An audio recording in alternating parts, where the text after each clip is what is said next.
নমস্কার, দেখছেন কলকাতা টিভি। আপনাদের সঙ্গে আমি মধুবন্তী। শুরু করছি সংবাদ সারাদিন। শুরুতেই যে খবরে নজর রাখবো, আজ সকাল থেকে বান্দিপোরা জঙ্গিদের সঙ্গে গুলির লড়াই। ভারতীয় সেনা অভিযানে নিহত শীর্ষ লস্করে তৈবার জঙ্গি।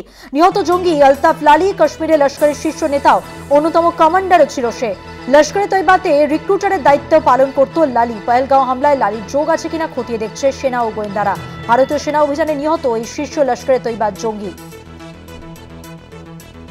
আলতাফ লালি কাশ্মীরের লস্করের শীর্ষ নেতা ও অন্যতম কমান্ডার ছিল। সেই সঙ্গে লস্করে তৈবাতে রিক্রুটারের দায়িত্ব পালন করত লালি। পহেলগাঁও হামলায় লালির যোগ আছে কিনা সেটা এখন খতিয়ে দেখা হচ্ছে, খতিয়ে দেখছেন সেনা এবং গোয়েন্দারা। ডিজিটাল হেড অর্পণ ঘোষ প্রতিনিধি রয়েছেন আমাদের সঙ্গে এই মুহূর্তে টেলিফোন লাইনে। আমরা কথা বলে নেব তার সঙ্গে। অর্পণ, এ বিষয়ে কি তথ্য উঠে আসছে? দেখো মধুমন্তী, এই মুহূর্তে সবচেয়ে বড় খবর যেটা, ভারতীয় সেনার একটা বড় সাফল্য। পহেলগাঁও হামলার প্রায় 72 ঘন্টা পর এই সাফল্য এসেছে এবং কাশ্মীর জুড়ে যে জঙ্গি দমন চলছে তার বড় সড়ো সাফল্য বলা যেতে পারে।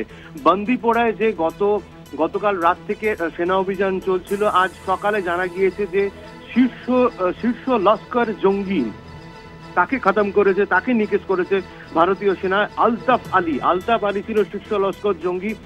এই কারণে সবচেয়ে বড় খবর, কারণ হচ্ছে কাশ্মীরে যে এলইটি অর্থাৎ লস্করি তৈবার রিক্রুটমেন্ট হতো এবং কমান্ডার যিনি ছিলেন তার মূল দায়িত্ব ছিল আলতাফ লালির হাতে। সেই কারণে আলতাফ আলীকে নিকেশ করা ভারতীয় সেনার কাছে একটা বড় সড়ো সাফল্য। যদিও পহেলগাঁও হামলার তার কতটা ভূমিকা ছিল সেটা খতিয়ে দেখা হচ্ছে। তবে ইতিমধ্যে তোমায় জানিয়ে রাখি মধুবন্তী যে নরেন্দ্র মোদী বলেছিলেন যে সমস্ত জঙ্গিরা রয়েছে তাদেরকে কিন্তু খুঁজে বের করে মাটির সঙ্গে মিশে দেওয়া হবে। তারপরেই কিন্তু এই অভিযানে একটা বড়সড় সাফল্য বলা যেতে পারে। শুধু তাই নয়, পহেলগাঁও হামলার পর যেভাবে জঙ্গি দমনের কাজ শুরু করেছিল ভারতীয় সেনা, আজ সকালে যে দুজনের খবর সামনে এসেছে তাদের বাড়িও কিন্তু ধ্বংস করে দেওয়া হয়েছে, এক কথায় ব্লাস্ট করে দেওয়া হয়েছে। অন্যতম অভিযুক্ত আসিফ শেখের পুলওয়ামার যে বাড়িতে ছিল সেখানে তল্লাশি অভিযান করতে গিয়েছিল সিকিউরিটি ফোর্স। তবে ফাঁকা বাড়ি দেখা যায়, কিন্তু ফাঁকা বাড়িতে বেশ কিছু সরঞ্জাম দেখে তাদের সন্দেহ হয় যে এখানে কেউ না কেউ আছে। তারপরেই কিন্তু এই বাড়িতে ব্লাস্ট করা হয় এবং প্রবল গুলিবর্ষণ হয়।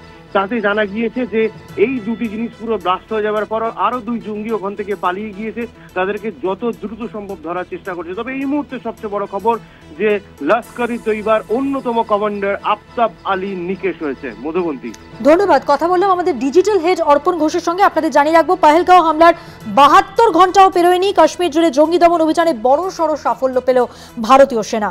বান্দিপোরার সেনা অভিযানে নিকেশ শীর্ষ লস্কর জঙ্গি।